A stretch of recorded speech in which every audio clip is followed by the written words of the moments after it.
नमस्कार, स्वागत और अभिवादन है आपका दिव्य नेत्र द विजन पे।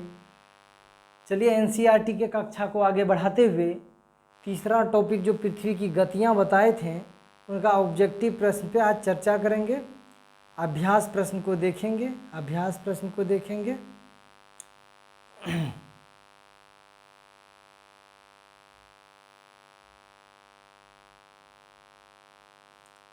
अभ्यास प्रश्न यहाँ से शुरू करते हैं।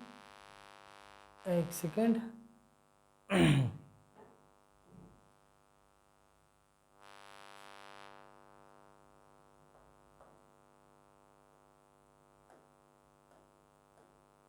अभ्यास प्रश्न पहला है, निम्नलिखित प्रश्नों के उत्तर संक्षेप में दीजिए। टोटल संक्षेप में देना है उत्तर। पहला प्रश्न है, पृथ्वी के अक्ष का झुकाव कोण क्या है? तो पृथ्वी के जो अक्ष हैं उनका झुकाव कोण कितना है भाई? अक्ष का झुकाव कोण 23.5 डिग्री 23.5 डिग्री है। तो 23.5 डिग्री पृथ्वी के अक्ष का झुकाव कोण है। घूर्णन एवं परिक्रमण को परिभाषित करें। दूसरा प्रश्न है, घूर्णन एवं परिक्रमण को परिभाषित करें। तो घूर्णन किसे कहते हैं? पृथ्वी अपने अक्ष पे गोल गोल घूमे उसे कहेंगे घूर्णन। तो परिभाषा ऐसे होगा, पृथ्वी अपने अक्ष पे घूमती है उसे घूर्णन कहते हैं।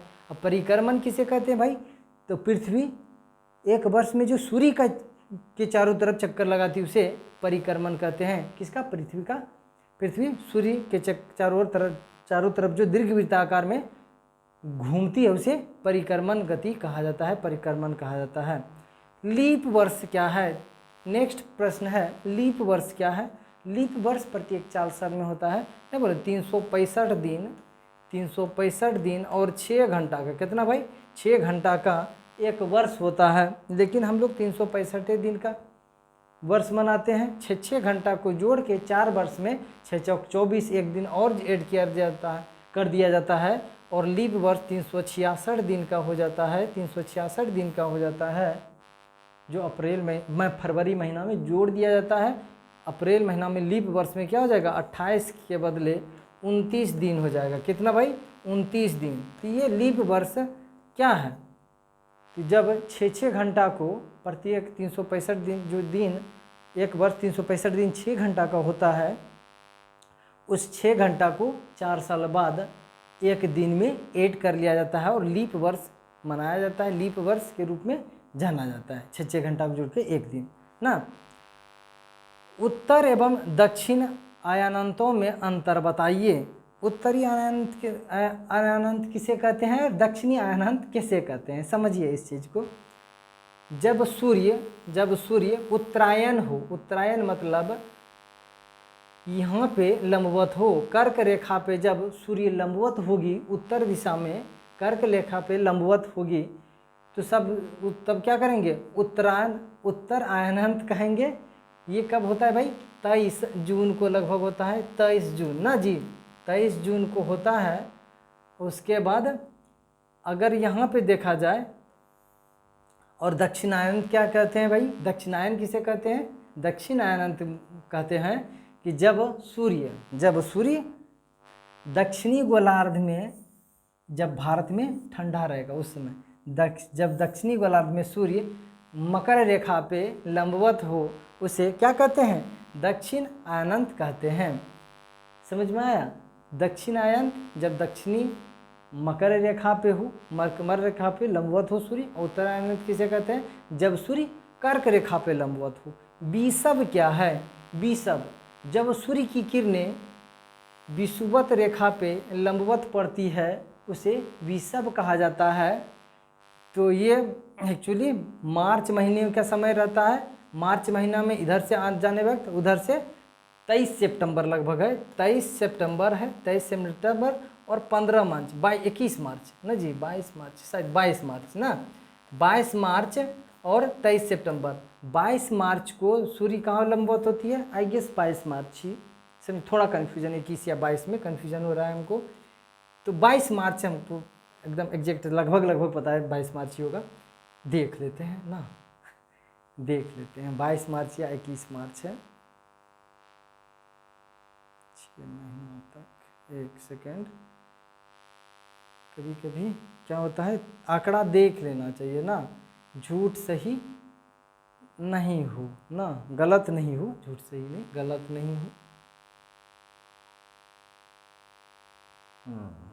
क्या है भाई विषुवत रेखा पे 21 मार्च है और 23 सितंबर है, 21 मार्च 23 सितंबर, ठीक है लगभग हम सही बता रहे थे, 22 मार्च बता रहे थे ना, 21 मार्च है, 21 मार्च और 23 सितंबर को सूर्य क्या होती है भाई, लंबवत होती है। कहाँ पे, विषुवत रेखा पे, विषुवत रेखा पे लंबवत होगी। उस दिन पूरा धरती पे दिन और रात समान होगा, दिन भी मान लीजिए 12 घंटा का, या जहाँ पे भी जिस एंगल से सूर्य पहुँचे तो उसके हिसाब से सूर्य रात्रि एवं दिन का समय दोनों बराबर होता है। कब कब भाई, मार्च में 21 मार्च है और 23 सितंबर है, यही तो था। नेक्स्ट है क्या भाई, दक्षिणी गोलार्ध में उत्तरी गोलार्ध की अपेक्षा उत्तरी अनंत अलग अलग होता है। क्यों भाई अलग अलग समय का होता है, क्योंकि ये सितंबर में होता है जब यहाँ पे, और उसके बाद यहाँ पे 15 सितंबर तक यहाँ जून जुलाई तक, उसके बाद ये कहाँ पे चल जाता है, ये दक्षिणी अनंत दिसंबर में होता है यहाँ पे दक्षिणी गोलार्ध में। तो सिंपल सा बात है ये सब। ध्रुव पर लगभग 6 महीने की दिन एवं 6 महीने की रात होती है। क्यों ध्रुव पे क्यों होती है, थोड़ा समझिए इस चीज़ को। ये झुका हुआ है, 23.5 डिग्री झुका हुआ है पृथ्वी, 23.5 डिग्री झुका हुआ है। अगर मान लीजिए यहाँ पे सूरज है, सूरज यहाँ पे है, एक्चुअली सूरज यहाँ पे मान लीजिए, एक सेकेंड, सूरज है ना, तो सूरज है तो ये अभी झुकी हुई इधर है, इधर झुकी हुई है, तो यहाँ पे डायरेक्ट रोशनी पड़ी, यहाँ पे क्या है भाई, कर्क रेखा है।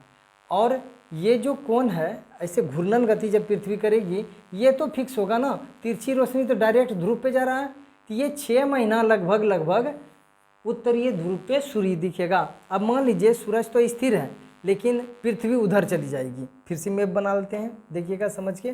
पृथ्वी इधर चली गई, ये सूर्य है, पृथ्वी इधर चली गई है। अब बताइए उत्तरी ध्रुव अंधेरे में चला गया, यहाँ से रोशनी पड़ेगा, यहाँ पे जाएगा ना, तिरछी रोशनी यहाँ तो पड़ गई लेकिन उत्तरी ध्रुव तक पहुँचा नहीं, वहाँ अंधेरा हो जाएगा।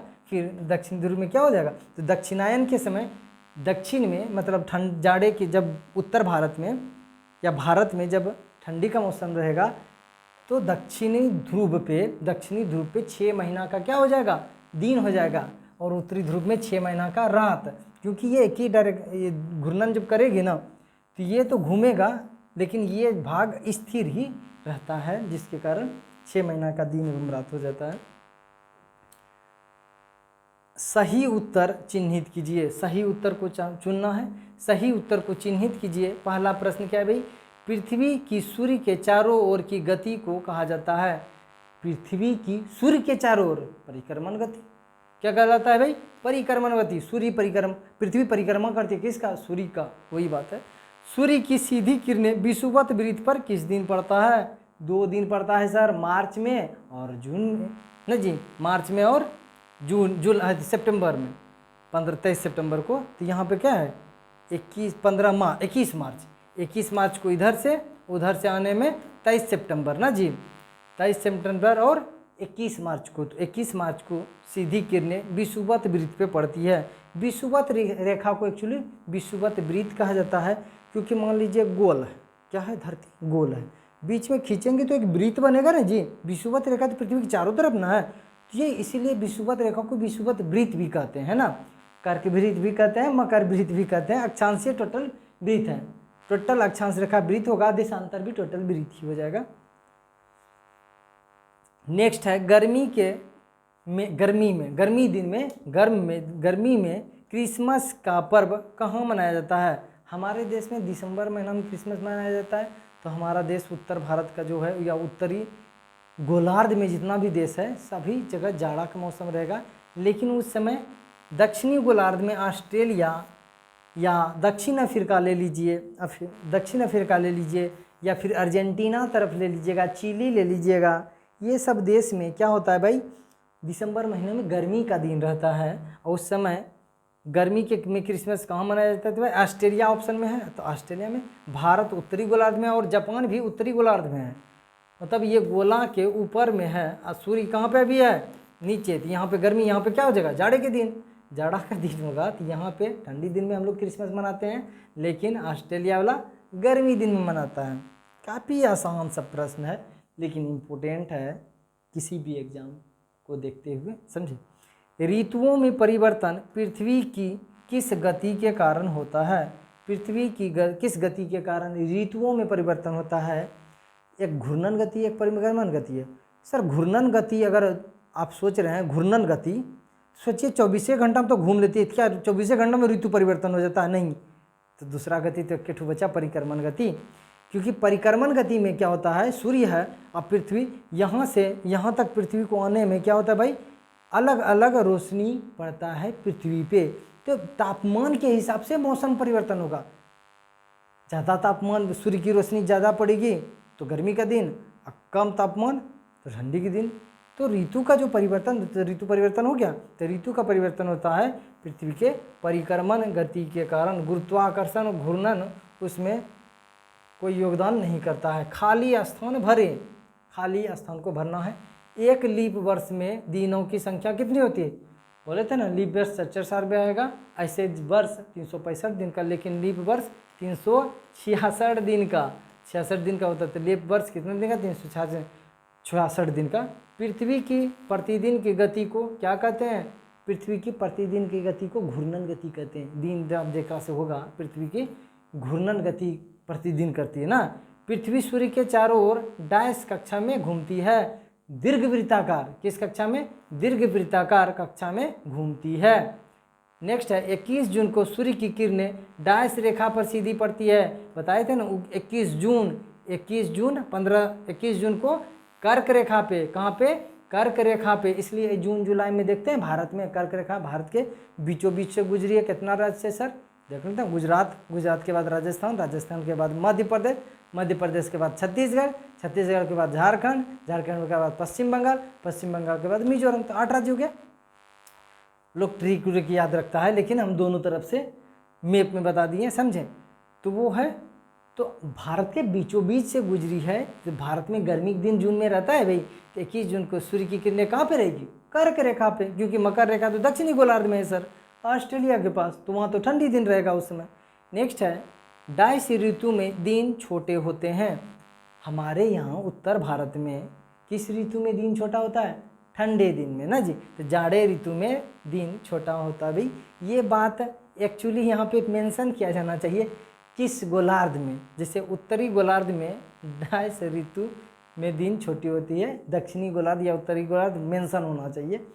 काहे कि ऋतु छोटा तो दोनों जगह ना होगा, गोलार्ध में दोनों भाग में ना होगा। चलिए हो गया, ये बात था, समझे। तो फिर मिलते हैं। अगर वीडियो पसंद आए तो वीडियो को लाइक कर दीजिए कीजिएगा, और दोस्त को शेयर कीजिए। और क्या बोले हम, जय हिंद जय भारत। मिलते हैं फिर किसी कक्षा में, पढ़ते रहिए मन लगा के।